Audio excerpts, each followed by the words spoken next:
बिस्मिल्लाहिर्रहमानिर्रहीम। अस्सलाम वालेकुम। Class 7 mathematics Sindh textbook board Jamshoro से आज हम करने जा रहे हैं unit 5 square root of positive number से रिव्यू एक्सरसाइज 5 का क्वेश्चन नंबर 6, 7, 8, 9 एंड 10। तो ये आज यूनिट 5 का लास्ट पार्ट होगा और रिव्यू एक्सरसाइज का पार्ट 3 होगा। इससे पहले मैंने रिव्यू एक्सरसाइज के पिछले 5 क्वेश्चन सॉल्व करके उनकी वीडियो बना दी है।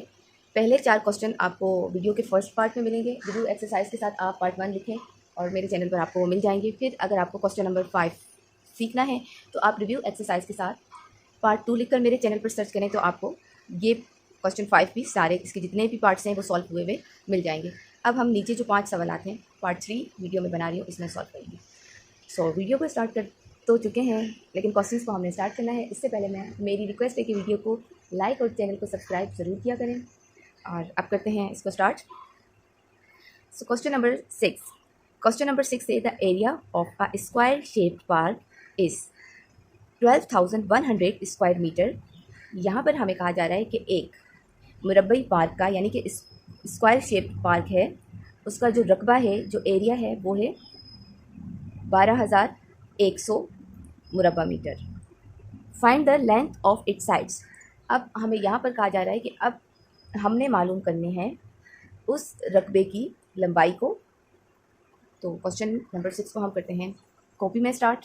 सॉल्यूशन तो मैंने पहले से लिख लिया है। अब ये डिपेंड करता है हम पे कि हम ये क्वेश्चन कौन से मेथड से सॉल्व करते हैं, डिवीजन मेथड से करते हैं या फिर फैक्टराइजेशन मेथड से करते हैं। दोनों तरीक़ों से आपका आंसर सेम ही आना है। आप जिस भी तरीके से करें आपका आंसर सेम ही आएगा, दोनों तरीके ठीक है। तो यहाँ पर सिंपल सी बात है कि आपने मालूम करना है एरिया की लेंथ को। तो एरिया की लेंथ को मालूम करने के लिए मैं जो इस वक्त मेथड यूज़ कर रही हूँ वो है फैक्टराइजेशन मेथड। 12,100। तो 12,100 के लिए हम जो प्राइम फैक्टराइजेशन नंबर लेंगे वो है 11 सा 121 और ये 0 आ जाएंगे नीचे। अगेन दोबारा 11 लेंगे, 11 हंड्रेड्स आर। अब इसके बाद हम जो नेक्स्ट प्राइम फैक्टर नंबर ले रहे हैं वो है 2 5s आर 10 और ये 0 नीचे। अगेन 2 2s आर 4 और 2 5s आर 10। अब हमारे पास आ गया 25, तो हम प्राइम नंबर ले रहे हैं 5 5s आर 25, 5 1s आर 5।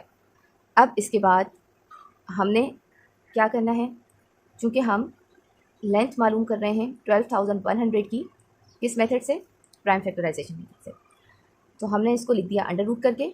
अब जो हमारे प्राइम नंबर हैं वो हम यहाँ पर मल्टीप्लिकेशन के साथ लिखेंगे। अच्छा, एक और चीज़ मैं आपको बताती चलूँ कि जब भी हम प्राइम फैक्टराइजेशन मेथड को यूज़ करके किसी भी नंबर का स्क्वायर रूट मालूम करते हैं तो हमारे पास ये जो फैक्टर नंबर्स आते हैं, यहाँ पर जो प्राइम नंबर्स आए हुए हैं 11 11 2 2 5 5, तो ये पेयर्स में आने चाहिए। अगर यहाँ आपके पास 11 आया है लेट्स सपोज टू, और यहाँ नेक्स्ट आपके पास 11 के बजाय आपने कोई और नंबर से डिवाइड किया है 4 5 3 से, और 2 नंबर का पेयर नहीं बन रहा, तो इट मीन्स आप गलत कर रहे हैं।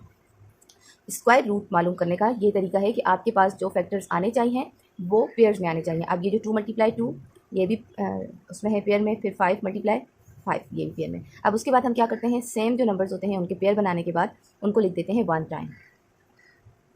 अब उनको 1 टाइम लिखने के बाद हमने क्या करना होता है, हम इनकी मल्टीप्लिकेशन करते हैं। 11 2s are 22 and 22 5s are 110। अब चूँकि हमसे पूछा गया था लेंथ को पार्क की, तो कितने मीटर लेंथ आई है, 110 मीटर। तो ये है हमारा आंसर। क्वेश्चन 7 है a floor of a square shaped room has an area of 144 square metre. Find the length of the floor. इस क्वेश्चन में हमसे कहा जा रहा है कि एक मुरब्बई कमरा, यानी कि स्क्वायर शेप में कमरा है, उसके फर्श का जो रकबा है, जो एरिया है, वो क्या है, 144 मीटर। अब हमने उस फ्लोर की लेंथ को मालूम करना है, यानी कि फ़र्श की लंबाई को मालूम करना है। हमें स्क्वायर शेप में तो उसके एरिया का पता है, लेकिन लेंथ में उसकी लेंथ क्या है फ्लोर की वो हमें नहीं पता। तो इसके लिए हम दोबारा से जो मेथड यूज़ कर रहे हैं वो फैक्टराइजेशन मेथड है। 144 लिखने के बाद अब हमने ऐसा नंबर लेना है प्राइम नंबर कि जिससे ये सॉल्व हो सके। 2 7s are 14, 2 2s are 4, 2 3s are 6, 2 6s are 12। 2 1 2, 2 8 16, 2 9 18। अब ये 2 प्राइम नंबर से नहीं हो सकता। अब हम लेंगे 3, 3 3 9, 3 1 3। अब इसके बाद क्योंकि हम लेंथ मालूम कर रहे हैं फ्लोर की जो कि 144 स्क्वायर मीटर है, तो उसके लिए हमने जो प्राइम नंबर्स यूज़ किए हैं यहाँ पर वो है 2 × 2 × 2 × 2 एंड 3 × 3। अब पेयर्स बनाएंगे। पेयर बनाने के बाद जो सेम हर पेयर से सेम नंबर को एक दफ़ा उतार देंगे और फिर उनकी करेंगे मल्टीप्लिकेशन। 2 2 4, 4 3 12। अब फ्लोर की जो लेंथ है वो कितने मीटर है? 12 मीटर। ये आ गया क्वेश्चन नंबर 7 का answer. Question number 8. The area of a rectangular field is 7,688 square meter. Find the width when the length of the field is twice of its width. यहाँ question 8 में हमें कहा जा रहा है कि एक मुरब्बई घर का जो रकबा है वो क्या है? वो है 7,688 स्क्वायर मीटर। तो अब हमने उस घर की चौड़ाई मालूम करनी है, जबकि जो उसकी यहाँ पर आगे कहा जा रहा है कि जबकि लंबाई चौड़ाई से 2 गुना है, यानी कि लंबाई ज़्यादा है और चौड़ाई कम है। क्वेश्चन नंबर 8 के लिए मैं आपको एक एग्जांपल देती हूँ। रेक्टेंगुलर फील्ड को समझने के लिए आप ये समझ लें कि ये रेक्टेंगुलर फील्ड है और इसका जो हम स्क्वायर मीटर एरिया लगाते हैं ये 1 और ये 2। तो 1 स्क्वायर मीटर में जो एरिया आ रहा है वो है 7,688। अब हमें कहा जा रहा है कि हमने इसकी विड्थ को भी मालूम करना है और इसकी लेंथ को भी मालूम करना है। और अब यहाँ आपको दिख रहा होगा कि ये लेंथ ज़्यादा है और विड्थ कम है। लेंथ 2 गुना है, विड्थ उससे कम है। तो अब इसके लिए हम सबसे पहले सोल्यूशन लिखते हैं। सोल्यूशन लिखने के बाद हम क्या करेंगे? हम लिखेंगे ट्रेस ऑफ इट्स विड्थ। किसकी लेंथ ज़्यादा है? कितनी ज़्यादा है? सॉरी, यहाँ पर लेंथ भी लिखेंगे। Length is twist of its width. और अब 7,688 को हम किससे करेंगे? 2 से डिवाइड, क्योंकि 2 गुना लेंथ ज़्यादा है, हमने विड्थ को निकालना है। तो हम 2 1 2 और इसको काटते हैं। 2 3 6, 2 8 16, 2 4 8 एंड 2 4 8। अब हमारे पास क्या आया है? 3,844। अब हम इसकी करेंगे प्राइम फैक्टराइजेशन। तो वो करेंगे 2 के टेबल से। 2 1 2, 2 9 18, 2 2 4, 2 2 4 अगेन 2 9 18, 2 6 12, 2 1 2। अब ये 961 हमारे पास आ गया और ये 2 या 3 प्राइम नंबर से नहीं होगा, 5 से भी नहीं होगा। तो इसके लिए जो हम प्राइम नंबर ले रहे हैं वो है 31। 31 31 961, 31 1 31। अब उसके बाद नेक्स्ट स्टेप हमने क्या करना है? 3,844 को अंडर रूट करने के बाद हम ये जो प्राइम नंबर्स हैं उनको लिखेंगे मल्टीप्लिकेशन के साथ और फिर पेयर बनाएंगे। पेयर बनाने के बाद सेम नंबर को एक दफ़ा लिखेंगे पेयर से और फिर उसकी करेंगे मल्टीप्लिकेशन। 2 31 आर 62। अब ये है हमारे पास विड्थ। विड्थ तो हमने मालूम कर लिए। हमें क्या कहा गया है कि find the width and length.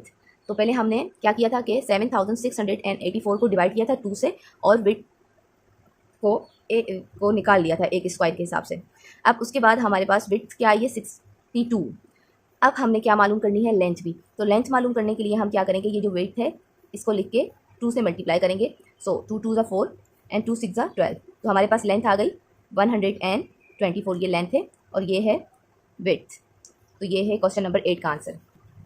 Question 9 है the length of a window is twice its width. Find the length and width of the window when its area is 18.75 square metre. तो यहाँ हमें कहा जा रहा है कि एक जो खिड़की है उसकी लंबाई उसकी चौड़ाई से 3 गुना ज़्यादा है। खिड़की की लंबाई और चौड़ाई हमें दोनों मालूम करनी है। अब जो खिड़की का स्क्वायर एरिया है यानी कि मुरब्बई शक्ल में अगर हम उसका एरिया देखते हैं तो वो है 18.75 यानी कि 18.75। तो सबसे पहले तो मैं यहाँ पर बनाती हूँ आपको समझाने के लिए एक विंडो का ढांचा। ये है एक विंडो। अब इस विंडो की जो लेंथ है वो ज़्यादा है और ये जो विड्थ है वो कम है। लेंथ कितनी ज़्यादा है? 3 गुना ज़्यादा है विड्थ से। तो अब विंडो का जो स्क्वायर एरिया है ये हम 3 हिस्से कर लेते हैं विंडो के।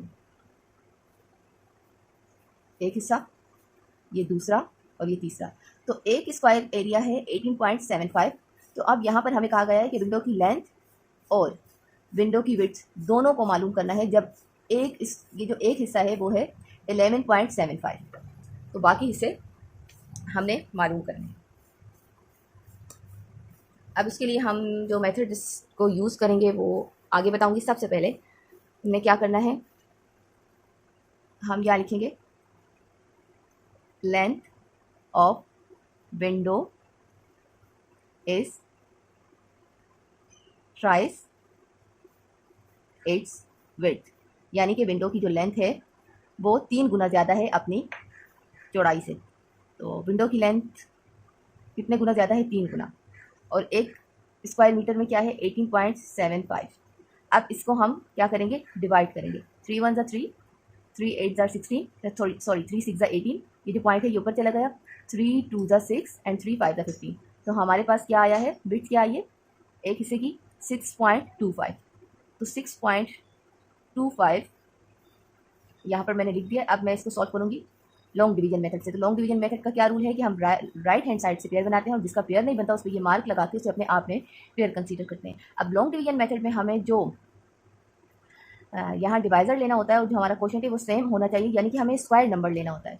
तो जब हम स्क्वायर नंबर हमें ऐसा स्क्वायर नंबर लेना होता है कि जिसका स्क्वायर करने पर या तो हमारे पास ये जो डिविडेंट में रकम है वो आए या फिर उससे कम। यानी कि अगर मैं यहाँ पे 2 और यहाँ पे 2 ज़ा करती हूँ तो 4 आ रहा है, अगर मैं 3 ज़ा करूँगी तो वो 9 आ जाएगा, जो कि 6 से बड़ा होगा। तो मुझे या तो इसके इक्वल नंबर लेना होगा कि उसका स्क्वायर करने पर ये नंबर आ जाए या फिर उससे कम। तो 2 का अगर मैं स्क्वायर करती हूँ 2 से तो आएगा 4, और 3 का कर रही थी तो 9 आता, जो बड़ा हो जाता। माइनस करेंगे इसके बाद हम, तो हमारे पास बचता है 2, और उसके बाद ये हमारे पास जो डिवाइजर है हम उसको डबल करते हैं और डबल करने के बाद 8 करके नेक्स्ट डिवाइजर की रो में लिख देते हैं 2 + 2 स्क्वायर। अब अगला स्टेप करने से पहले यहाँ हमारे पास पॉइंट है, हम इसको ऊपर शिफ्ट कर देंगे और नेक्स्ट जो पेयर है 25 उसको नीचे उतारेंगे। अब 4 के साथ हमने ऐसा स्क्वायर नंबर लेना है कि जिसका स्क्वायर करने पर हमारे पास या तो ये पूरा पूरा सॉल्व हो जाए या फिर उससे कम। तो 4 के साथ मैं लेती हूँ 5। अब ये क्या हो गया, ये 45 हो गया। 45 5 ज़ा 225, माइनस करते हैं तो कुछ भी नहीं बचता। और जो हमने नेक्स्ट रो में नया डिवाइजर लिया था उसको हम कर देंगे डबल, पहले वाले को नहीं जो नया लिया उसको, और डबल करने के बाद हम इस सब की एडिशन करेंगे इस रो की। तो हमारे पास हो जाता है 50, और ऊपर जो हमारे पास आया है 2.5, ये क्या है, विड्थ। तो हम लिखेंगे विड्थ हमारे पास आ गई है 2.5।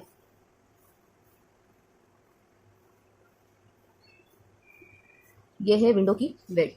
अब हमने, चूंकि हमें कहा गया है कि विड्थ से लेंथ 3 गुना ज़्यादा है, तो हम इस विड्थ को क्या करेंगे, मल्टीप्लाई करेंगे किससे, 3 से।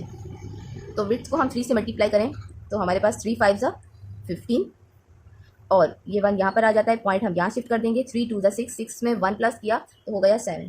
तो लेंथ हमारे पास आ गई 7.5। विंडो की लेंथ हमारे पास है 7.5 और विड्थ है 2.5। ये है इसका आंसर। लास्ट क्वेश्चन है। लास्ट क्वेश्चन को करते हुए फिर से मैं आपसे कहूँगी कि अच्छी खासी मेहनत हुई है यूनिट 5 के सारी एक्सरसाइज को सॉल्व करते हुए। टाइम लगा है वीडियो बनाने में भी, वीडियो को एडिट करने में भी। तो प्लीज़ वीडियो को लाइक और चैनल को सब्सक्राइब ज़रूर कर दिया करें, और अभी कर दें तो ज़्यादा अच्छा होगा। क्वेश्चन नंबर 10 है, Najeeb spend 900 in the month of June in such a way that he spent as many rupees in a day as the number of days in the month. How many rupees did he spend in the day? यहाँ हमसे कहा जा रहा है कि नजीब ने जून के महीने में 900 रुपये खर्च किए। अब जितने महीने के दिन हैं उतने ही पैसे उसने एक दिन में खर्च कर दिए। महीने के कितने दिन हैं तो बताएं कि उसने एक दिन में कितने पैसे खर्च किए। जून के महीने के जितने दिन हैं उतने ही उसने पैसे खर्च कर दिए हैं। तो अब हमने ये मालूम करना है कि उसने कितने पैसे खर्च किए हैं। तो उसके लिए हम सोल्यूशन लिखेंगे। क्वेश्चन मैंने उतारा हुआ था, और फिर हम जो रकम है 900 वो लिखने के बाद प्राइम फैक्टराइजेशन मेथड से इसको सॉल्व करेंगे। सो 2 4 ज़ा 8, 2 5 ज़ा 10, ये 0 नीचे, 2 2 ज़ा 4, 2 2 ज़ा 4, 2 5 ज़ा 10, 5 5 2 4 ज़ा 20, 5 5 ज़ा 25, 5 9 ज़ा 45, 3 3 ज़ा 9, 3 1 ज़ा 3। अब इसके बाद हमने क्या करना है, 900 को अंडर रूट करने के बाद जो हमारे पास ये जो प्राइम नंबर्स हैं उनको लिखेंगे मल्टीप्लिकेशन के साथ, और फिर सेम नंबर का बना लेंगे पेयर। अब पेयर बनाने के बाद हर पेयर से सेम नंबर को एक दफ़ा लिखेंगे, और फिर इनको करेंगे मल्टीप्लाई। 2 5 ज़ा 10, 5 3 ज़ा 2 5 ज़ा 10 एंड 10 3 ज़ा 30। तो उसने 30 रुपये खर्च किए। एक दिन के पैसे बनते थे 30 रुपये, और उसने एक ही दिन में कितने पैसे खर्च कर दिए? 900। So it is the answer of question number 10। तो आज अल्हम्दुलिल्लाह यूनिट 5 की रिव्यू एक्सरसाइज भी कंप्लीट हो गई है। इसकी पिछली जितनी भी एक्सरसाइज थी 5.1 से लेकर 5.3, हाँ यस 5.3, और फिर रिव्यू एक्सरसाइज, ये इसके सारे क्वेश्चंस मैंने थॉरली सॉल्व करके वीडियो अपलोड कर दी है अपने चैनल पर। अल्लाह करे आपके लिए मेरी वीडियोस हेल्पफुल हो मैथ को समझने में। दुआओं में याद रखा करें, और एक दूसरे के साथ खैर के मामला करते रहा करें, एक दूसरे को माफ़ कर दिया करें। कभी कोई गलती आपसे हो जाती है तो माफ़ी मांग लें ज़िंदगी में, जिसके साथ भी आप ज़्यादती कर जाते हैं। और जब किसी और से हो जाए तो कोशिश करें कि सामने वाले को माफ़ी मांगने की नौबत ही ना आए, और आप अल्लाह की रज़ा के लिए उसे माफ़ कर दें और उसके साथ एहसान का मामला करें, अच्छा सलूक करें। और वीडियो के एंड में मैं आपसे यही कहूँगी कि दुआ करें उम्मत मुसलमा के लिए और मेरी अम्मी के लिए, अल्लाह पाक उन्हें जन्नतुल फिरदौस में आला मकाम अता करे। और अल्लाह की ज़ात उम्मत मोहम्मद सल्लल्लाहु अलैहि वसल्लम पर अपना ख़ास रहमत करम करें। दुआ में याद रखिएगा, दुरूद पाक पढ़ते रहें सल्लल्लाहु अलैहि वसल्लम। और चैनल को सब्सक्राइब और वीडियो को लाइक ज़रूर कर दिया करें, इससे बहुत सपोर्ट होती है। और बहुत सारे लोग बहुत अच्छे कमेंट्स करते हैं जिनको पढ़ के मुझे बहुत इंकरेजमेंट होती है कि मेरा काम जो है आपके लिए हेल्पफुल है, आपको मैथ्स को समझने में, उनके सम जो भी हैं उनको करने में हेल्प हो रही है, आपको समझ आ रहा है, तो ये चीज़ बहुत बहुत खुशी देती है। अल्लाह उन तमाम लोगों को भी आसानी करे जो बहुत अच्छे अच्छे कमेंट्स करते हैं, जो नहीं करते उनके लिए भी करे। अल्लाह हाफ़िज़।